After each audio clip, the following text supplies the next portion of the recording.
Dear students, इस lecture में हम 4 टॉपिक्स पे फोकस करेंगे। Blocks in modern periodic table, what are metals, non metals and metalloids, periodic trends and physical properties of elements, atomic radius and lengthenite contraction. It is lecture number 4, blocks in periodic table. On the basis of electronic configuration, elements are placed in 4 blocks: S block, P block, D block and F block. These are subshell based: S subshell, P subshell, D subshell, F subshell based. Elements in periodic table can be classified into 4 blocks. The classification is based on valence orbital of the element involved in chemical bonding. What is S block? The elements in which distinguishing electrons enter in S subshell are called S block elements. For example, elements of first A and second A. For P block, the same statement.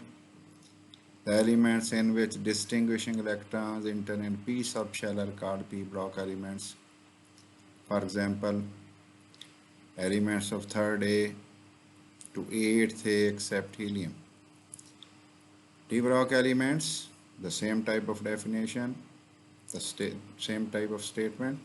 The element in which distinguishing electrons enter in D subshell are called D block, and for F block elements, the distinguishing electrons enter in F subshell are called F block elements. For example, lanthanides and actinides.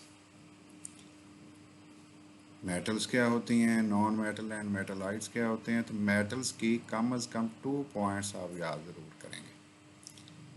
Shiny surface होगी, high thermal conductivity होगी, electrical conductivity भी अच्छी होगी, ductility तारें बनाने की ability होगी, और मैलिएबिलिटी वर्क बनाने की, चादरें बनाने की। मेटल्स की लो इलेक्ट्रोनेगेटिविटी होती है।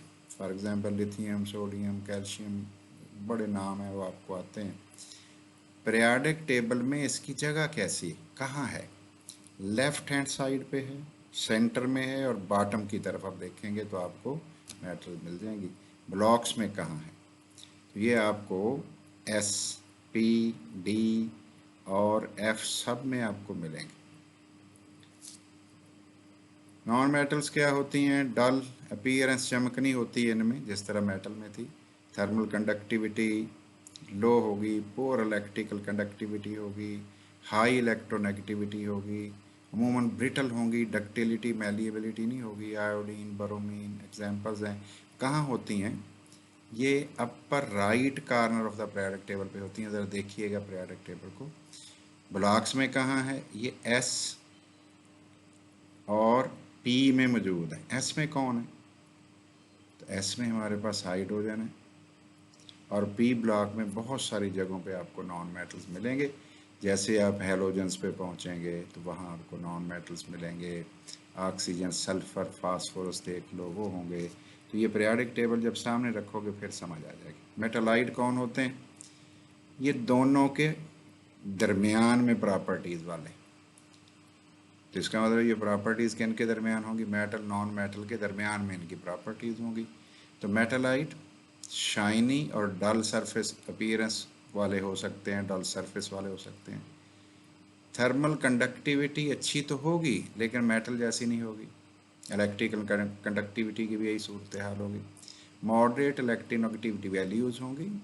Metalite show no ductility and malleability. Arsenic, tellurium, silicon etcetera.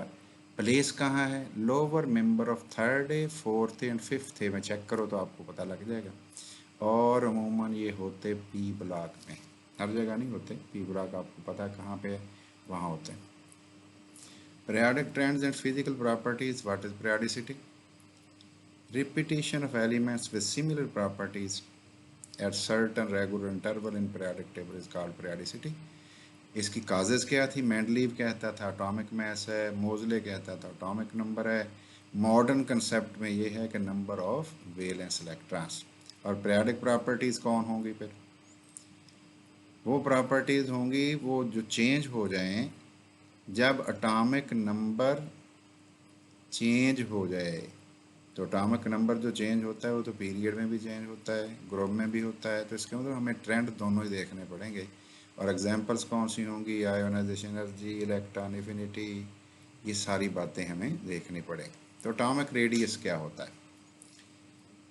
In an atom the distance from the nucleus to the valence shell is called atomic radius. किस यूनिट में एक्सप्रेस किया जाता है? Picometre, nanometre, angstrom. और आपको पता है picometre 10⁻⁻12 metre के बराबर होता है। मेजरिंग टेक्निक्स क्या हैं? एक्सरे डिफ्रैक्शन है, स्पेक्ट्रोस्कोपिक मेथड्स हैं। फैक्टर कौन से हैं? जो मेजर फैक्टर हैं वो 2 हैं। नंबर ऑफ शेल्स, अगर बढ़ गया तो एटॉमिक रेडियस बढ़ जाएगा, और अगर कम हो गया कम हो जाएगा। न्यूक्लियर चार्ज अगर बढ़ जाए with same number of shells तो एटॉमिक रेडियस में कमी आ जाती है। ये डायग्राम्स हैं, आप ज़रा केयरफुली इन्हें देखोगे तो आपको ये चीज़ों की समझ आनी शुरू हो जाएगी, और कंसेप्ट क्लियर हो तो हर चीज़ याद हो जाती है। पीरियाडिक टेबल में ट्रेंड क्या है? वेरिएशन कैसे? अलॉन्ग अ पीरियड कमी आएगी, एटॉमिक रेडियस में कमी आएगी। वजह? न्यूक्लियर चार्ज बढ़ रहा है, न्यूक्लियस पावरफुल हो रहा है, pull of nucleus on valence electron ज़्यादा हो रही है, साइज में कमी आ जाएगी। और इसके साथ स्क्रीन इफेक्ट भी कांस्टेंट है, क्योंकि number of shells remain same in a period. और ये कहाँ ज़्यादा प्रोमिनेंट है? अगर आप बेटे शॉर्ट पीरियड्स देखोगे ना, दूसरा तीसरा, तो आपको बड़ी क्लियर ये जो डिक्रीज इन एटॉमिक रेडियस है वो नज़र आएगी। डाउन द ग्रुप क्या होगा बेटे? आप जानते हो, जब डाउन द ग्रुप आप जाते हो तो हर एक स्टेप नीचे जाने पे एक शेल इंक्रीज करता है। जब शेल इंक्रीज करेगा तो शेल बढ़ने से तो फिर रेडियस बढ़ता है, और शेल ज़्यादा होने से स्क्रीनिंग इफेक्ट बढ़ता है। न्यूक्लियस की पावर वैलेंस शेल जाने से रुकती है, तो स्लाइट एक्सपेंशन होनी है, इसलिए साइज में इजाफा होगा। नेक्स्ट एक इम्पॉर्टेंट डेफिनेशन आती है, वो डेफिनेशन को लेंथेनाइट कंट्रैक्शन कहते हैं। The greater than expected decrease in atomic radii या ionic radii of the element in lengthener series is called lengthenite contraction। ठीक है बेटे, तो lengthenite contraction की वजह क्या है?